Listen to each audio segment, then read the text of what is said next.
So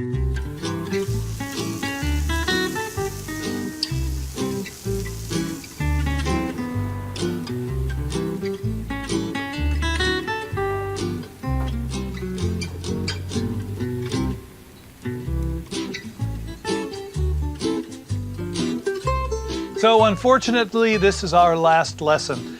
We've seen a lot of different things. We've traveled to different parts of the world. We've seen different ingredients, different techniques. And at this point, I think before we part ways, we should take everything we've learned and see if we can't cobble together a really nice party. So that's what this last show is about. Now, as a teacher, I like to think of this maybe as a final exam. So what have we learned up to this point that we can put into practice? I saw some great things that Patrick did, and likewise he saw some things that I did on camera that he wants to work with or that I might want to work with. So one of the things I saw Patrick do was make beautiful barbecued beef brisket with a really delicious bark on the outside. I'll tell you, I made myself sick eating that brisket. I wondered to myself, could I do the same thing with vegetables? And so that was the task I set myself. Here I've got a bunch of Yukon Gold potatoes. And what I did with these is I cooked them just by putting a little olive oil on them, salt and pepper, and I roasted them in the oven until they were just tender so that I could pierce them with a knife and the knife would come out.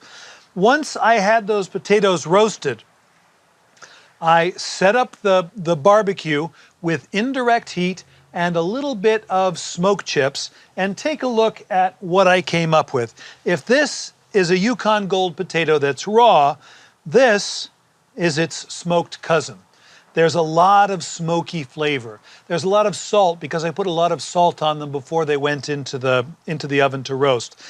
These smoked for about 40 minutes over a slow smoky fire. And I wasn't really interested in cooking them as much as I was interested in smoking them.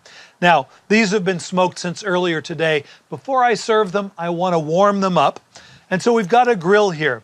I'm going to make 3 different hors d'oeuvres, and they're all fairly small, so they'll need to cook quickly. So I have a relatively hot fire. It's about 550 degrees in here.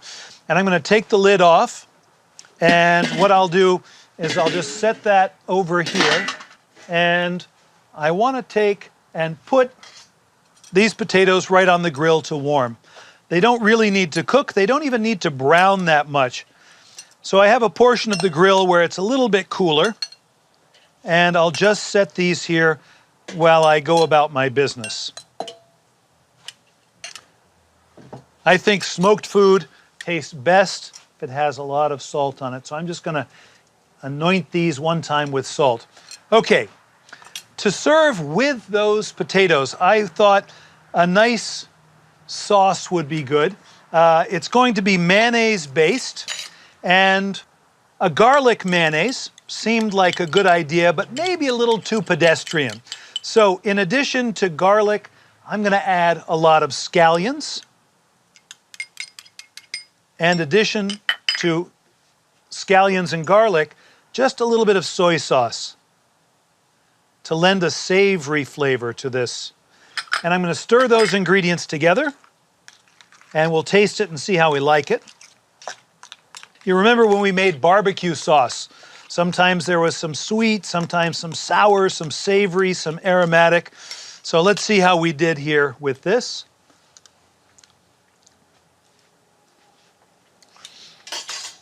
Just a little bit of lime juice to lift it up so it's a little brighter, and that sauce is done.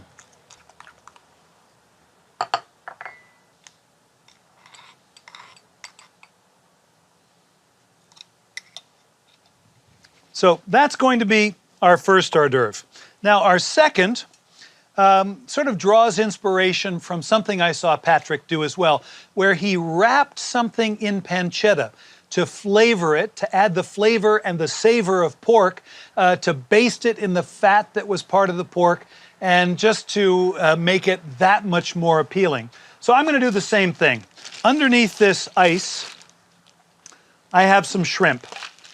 And the shrimp still need to be peeled, so let me take care of that quickly. I'm going to peel off the shell. And I'm going to leave the tail on. And the reason for that is I like it because it makes for a little handle. There's one, and here the second. And I can see right through the translucent flesh, but just to be safe, we'll take a knife and we'll cut through. And if there's any of the intestines still here, we'll take it out. One was clean, one not. Oftentimes when they take the head from the shrimp, the intestines go with the head. All right, now I'm going to take a very thin slice of pancetta. This is unsmoked bacon, and one slice should be enough to get it wrapped here. It's actually more than enough. When you go to the store and you ask for pancetta, tell the person in the deli that you want pancetta that is sliced as thin as you can get it and still have it hold together. So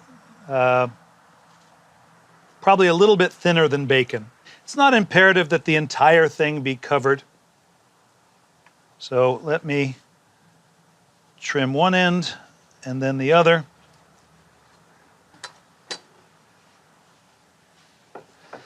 And I've got some others that are already on skewers. If you'll recall, one of the easy things, or one of the tricks that can make your life easier, is if you are grilling multiple small things, just put them all together onto skewers, and then you can turn, in this case, 5 shrimp all at the same time. Okay, so I'm going to take these, I'm going to put them over a relatively hot part of the grill. If I were to hold my hand over this fire, 1, 2, and that's enough. So fairly hot fire. All right, the last thing that I want to do is kind of fun as well. Patrick had grilled some radicchio. And radicchio is a bitter green. I don't really care for it raw unless the dressing is really intense. So I wanted to cook that radicchio and get rid of some of its bitterness. And so that it tasted good, I'm going to put a little piece of smoked mozzarella on the inside. And we're going to try and contain that cheese completely and skewer it. Now our goal here is to grill this so that we get a little bit of char on the outside, but the cheese inside just softens. I don't want it to melt so much that it runs out everywhere. And because it's a little persnickety, I'm going to put this on the grill when everything else is just about done. This will be the last thing we do. Now, if I come over here to the grill, I'm going to just see that these potatoes are not burning, and I'm going to move them back just a hair.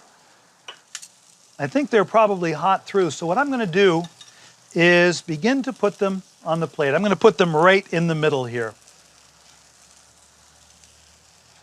And I like to create a little bit of height, so I'm going to stack them up. They smell great. And as you'll recall, I've got the beautiful mayonnaise to go along with those. One thing that you might consider, if you're cooking something brand new for the first time, you've never cooked it before, you might make a couple of extra and just do a quick little tester.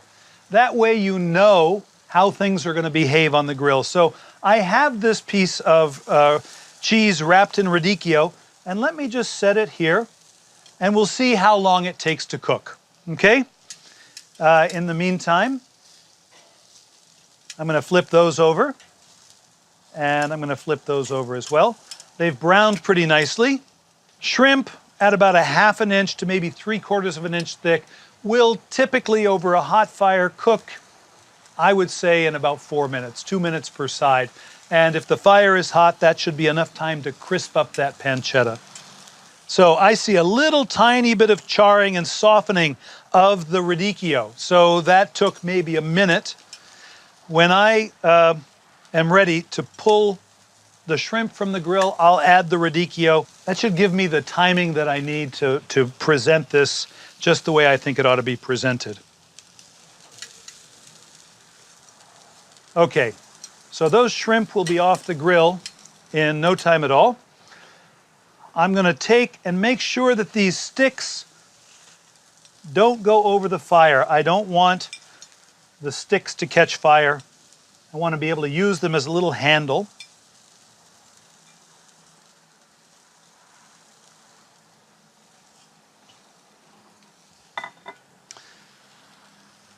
And I'm going to put just a little bit of oil on these.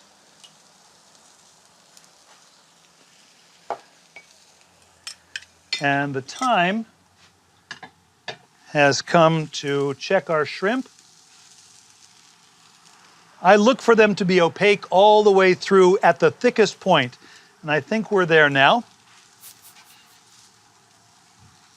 So I'm going to pull these over here, and we're going to take out the sticks and discard them.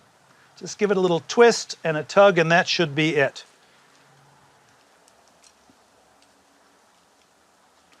If they're stubborn, a little bit of a twist is the trick.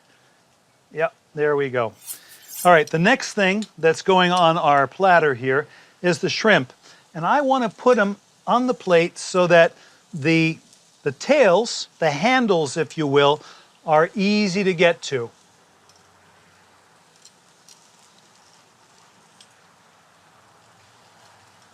I'm just going to look in on the radicchio and flip it all.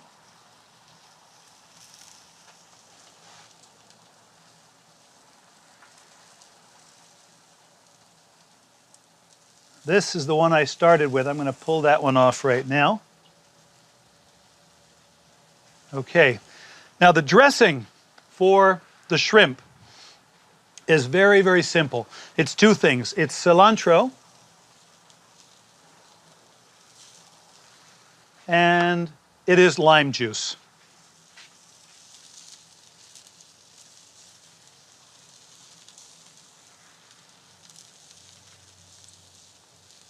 And don't be shy with either. There is so much flavor in those shrimp. They're savory, and likewise the bacon or the pancetta is savory, so plenty of acid.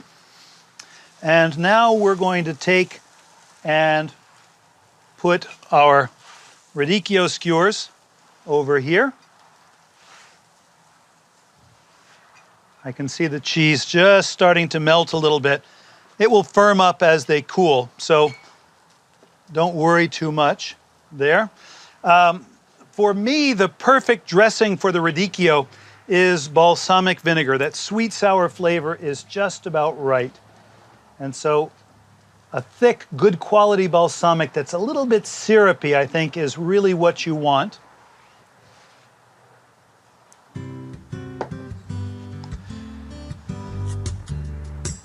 Let me bring this right over here so you can have a peek.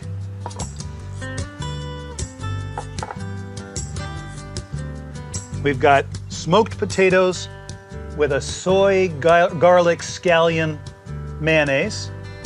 We've got shrimp that have been wrapped in pancetta. They've been grilled to perfection and then dressed with lime and cilantro. And then finally, little packages of radicchio with smoked mozzarella inside and just a drizzle of a really good balsamic vinegar. That's the beginning of our meal.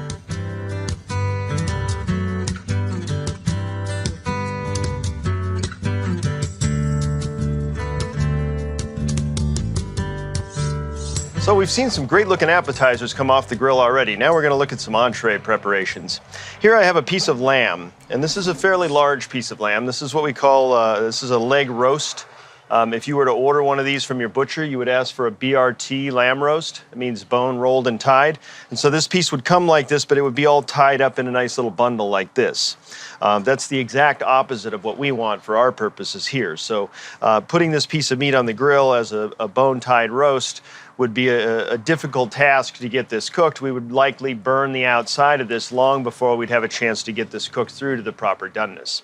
So for grilling, we try to find pieces of meat that are of uniform uniform thickness and not too big pieces of meat. So we use a technique called butterflying, where we take a piece of meat. In the case of this particular piece, we've removed the bones from the inside here. And by doing that, we opened up this into a fairly uniform size and shape and uniform thickness.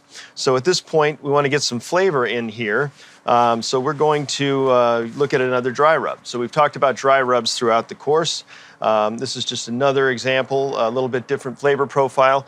Here we're using cracked black pepper, ground fennel seed, and lavender. So fennel seed has sort of that licorice flavor to it, and lavender has a real sort of subtle muted floral tone to it. So the two together work really well with lamb to kind of knock down that sort of gamey flavor that's associated with lamb.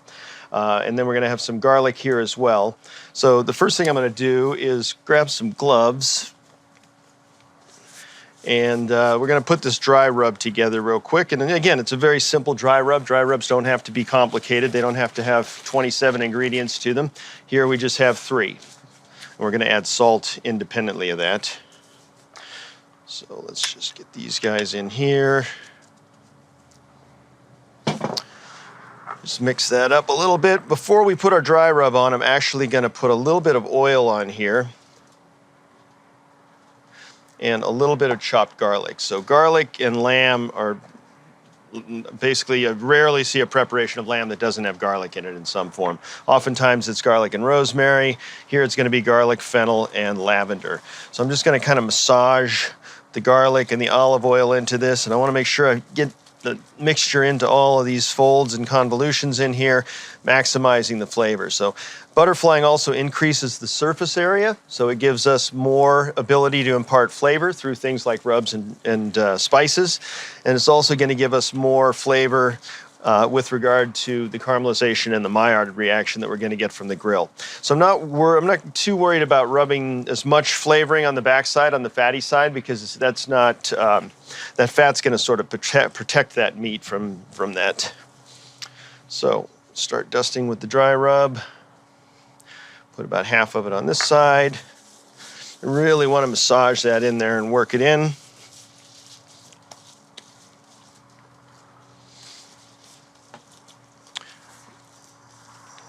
And salt. Some garlic off gloves. A little more salt. I want to season pretty heavily for a piece of meat this thick because we do have a fair amount of surface area on the outside. There's also a lot of meat inside here that isn't getting any seasoning. So salt aggressively. And lamb also stands up to a fair amount of salt as well.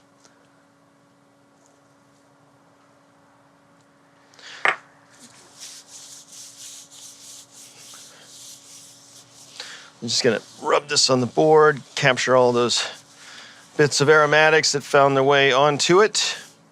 And now we're ready to take this to the grill. So I have a Weber here, and I have set this up with zones. So as you can see, I have charcoal on the outside of both sides here, not a lot. This smaller Weber holds a really high temperature without using a lot of fuel. And then I have an open section here in the center. And what that's going to do is it's going to allow me to cook this with slow radiant heat. The heat's going to come up the sides. It's going to be trapped in there more like an oven. It's not going to be as much direct heat. And so I don't have to worry about this fatty piece of meat with that fat rendering out and causing flare-ups in the bottom of the Weber. So I'm going to start this with the fat side up. And I'm going to basically just have that uniform thickness all the way through, coals on both sides. I'm starting with the fat side up because as that fat heats up, it's going to liquefy. It's going to render, turning into liquid, and it's going to fall down and baste the meat. If I put the fat side down, that fat would be lost into the bottom of the grill, and I wouldn't capture any of the moisture that has to offer that cooked piece of meat. So check my dampers here. I want a fair amount of airflow right now. If I get any sense that there are some flare-ups in there, I might shut that damper, close off the airflow, and that would restrict the ability for any flames to generate inside of that space.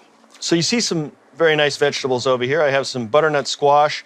I have some garden tomatoes, literally from our garden right across the street. I have some stems of fresh sage, and I have some butter. So with those, I'm going to do a little preparation we like to call a hobo pack. So I have some aluminum foil here. I've got 2 sheets of aluminum foil because I want this to be nice and encapsulated. I don't want any breakage. I don't want any holes in this that would let any of the liquid come out of here that we're going to generate. So I'm going to start off with the squash. And I'm going to add to it the tomatoes. I'm just going to give the tomatoes a little squeeze. And I want to start the process of them breaking down a little bit. What we're trying to achieve here is we're trying to roast the butternut squash, kind of steam roast it, so it's going to trap the juices in here, but it's also going to roast because of the direct contact with the coals. And breaking down, these tomatoes are going to break down and just become kind of a sauce inside of here.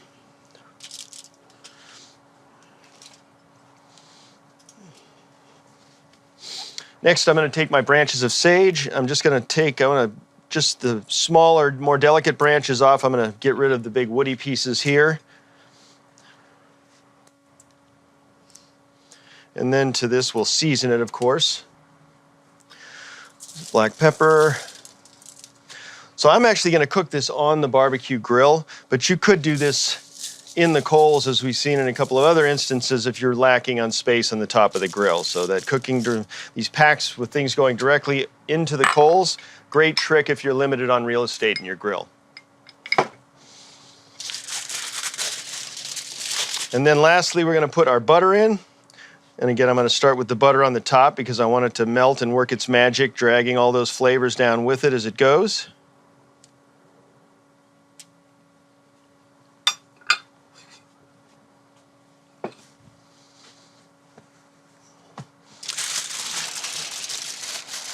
I'm going to fold this over. And I want to very carefully fold all 3 corners here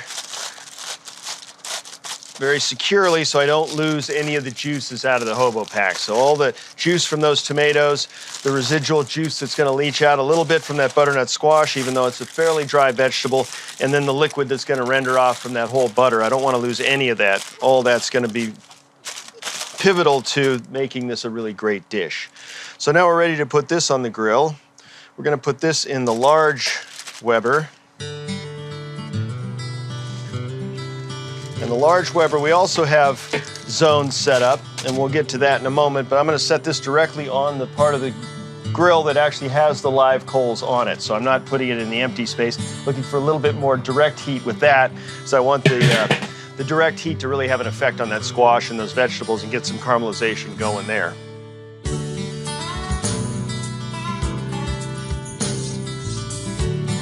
We are very lucky to be in Northern California when it comes to food, and this is just one of the examples why. This is a beautiful piece of king salmon, wild king salmon, and wild king salmon is found from Monterey up the coast to all the way up into Alaska, and this is a beautiful specimen of it here. So we can tell this is a wild king salmon because of the color of the flesh, beautiful vibrant red. Doesn't have that pinkish hue to it that lesser quality products have. So we're going to treat this beautiful piece of fish with the respect it deserves. We're going to give it a very minimal treatment that ends with a very delicious result. So over here we have some wood, right? There's some small pieces here and a larger piece soaking in water. These are cedar planks. And we use smaller pieces like this for small individual sized portions, and then we use larger planks like this one for a piece of fish on the larger side like this. So you can see this is in water. So what I'm going to do is I'm going to take this piece of fish and I'm going to place it on the wet plank, and then I'm simply going to season it with a little bit of salt and pepper. Because frankly, it doesn't really need anything more than that.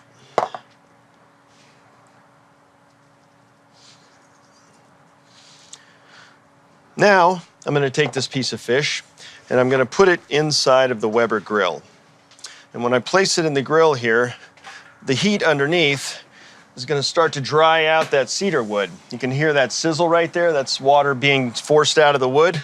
As that cedar dries, what's going to happen is 2 things are going to happen. It's going to dry out on the bottom and it's going to start to burn. As it starts to burn, it's actually going to start to generate smoke in the cavity of the Weber. So I'm going to get flavor permeating the surface of that salmon from the smoke inside of the kettle. The second thing that's going to happen is I'm going to develop flavor lifting. The flavor is going to be drawn out of the wood at the point where the salmon is touching the cedar. So I'm going to get 2 distinctly different subtle wood flavors, one from the wood itself, the other from the smoke generated from the top. So we'll be looking back at that in about 20 minutes. One of the messages I always try to instill in students is to cook with your senses and using all your senses. And right now, my nose is telling me that that lamb is done. So let's have a look. Oh yeah. During the time that this lamb's been cooking, I've been basting it with this herb brush. So we have sage, rosemary, and parsley here, and a mixture of red wine, vinegar, olive oil, and brown sugar. And I'm using this to add that liquid to it to keep the exterior from burning, but also to flavor it with the resinous oils from these herbs. That looks great. So we're gonna pull this out because it needs some time to rest. Large piece of meat like this, again, if you cut right into that big piece of meat while that water activity is moving rapidly, we're gonna lose a lot of juice. So we're gonna let that rest for a few minutes, and while that's resting, we'll take a look at our hobo pack and our salmon, which should be done as well. And that looks perfect.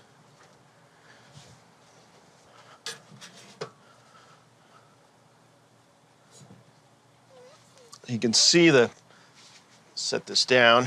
You can see the charred edge of the cedar plank there. That generated some smoke. You can see the color of the surface of the fish has developed a nice sort of darker mahogany almost hue to it. That's from the smoke as well. Really, really beautiful color on that. That's going to be fabulous. And our hobo pack, nice and tender. Take that off as well. Just going to place that in this bowl. Let's have a look at our hobo pack.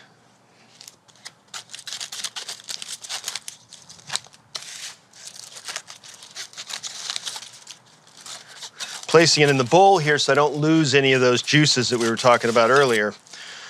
Be sad to encapsulate this, trap those juices in during the whole cooking process, only to dump them all over a cutting board once we got it out of the grill.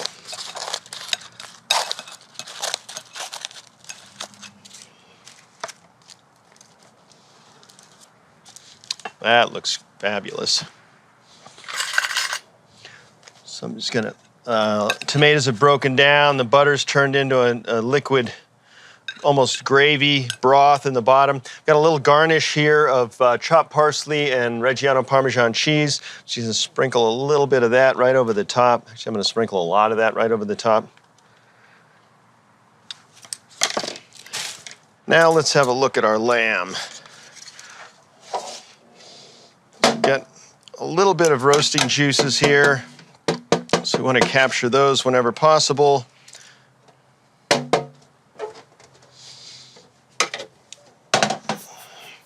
So I'm actually going to take this herb brush and I'm going to utilize some of these herbs. So I'm going to bring this right over here. I'm just going to chop a little. I don't need a whole lot of this.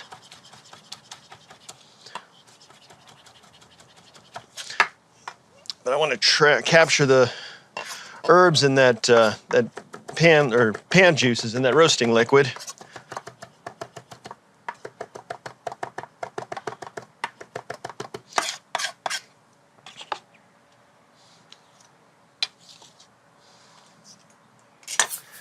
Just spread that right back over the top. Just a little herb glaze. And now we're ready to plate that. And this will just continue to rest on the plate until we get the remainder of our feast back out here.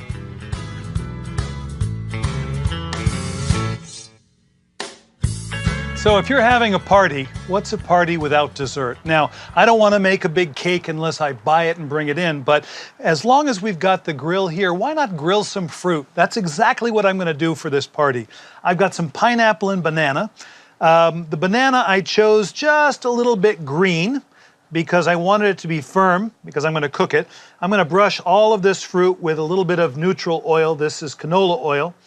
And that will just keep it from sticking. There's plenty of sugar here, and it's going to love to caramelize. So we'll come over here.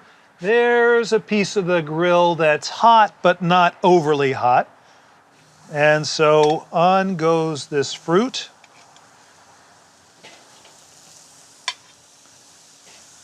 And the banana, I'm going to put that cut surface down. Okay, let's try that.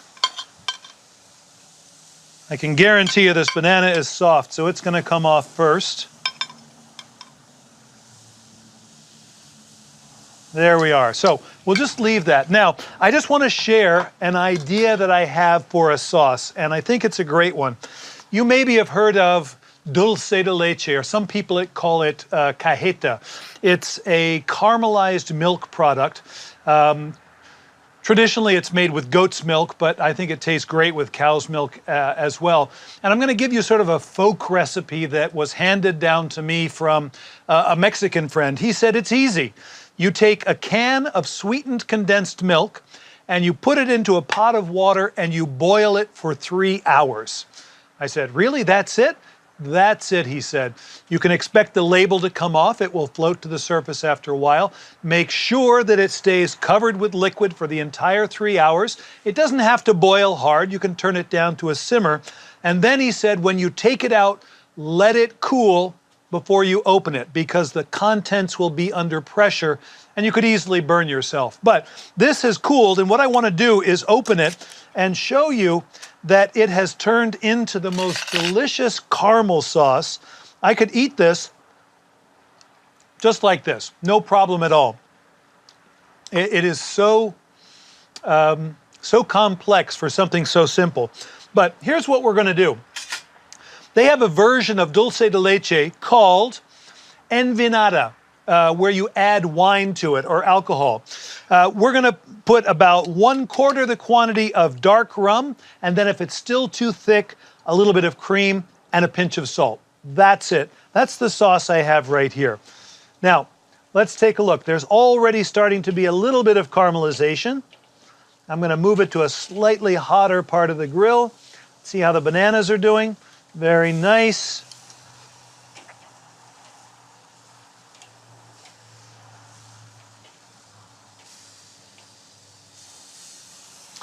And when this fruit is done, caramelized and beautiful, we'll take it from the grill, platter it up, and we'll douse it all in this dulce de leche envinada. All right, so this fruit looks absolutely delicious. The bananas are a little bit tender, but they're beautifully sweet, kind of honey sweet. And you can see that this pineapple has turned a golden brown.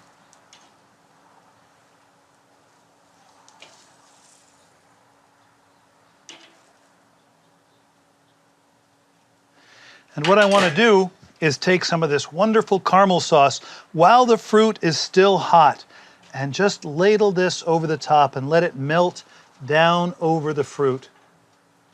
Now, I'm going to serve this with some delicious crisp cookies, some shortbreads, but if you wanted to sprinkle nuts on top, pecans, peanuts, maybe a little bit of toasted coconut, any of that would be appropriate.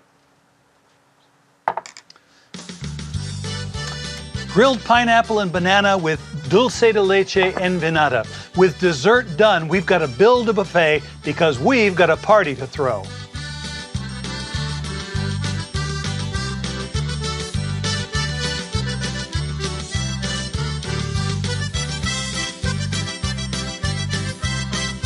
So this beautiful spread represents a small cross-section of a lot of grilling techniques that we looked at through this course.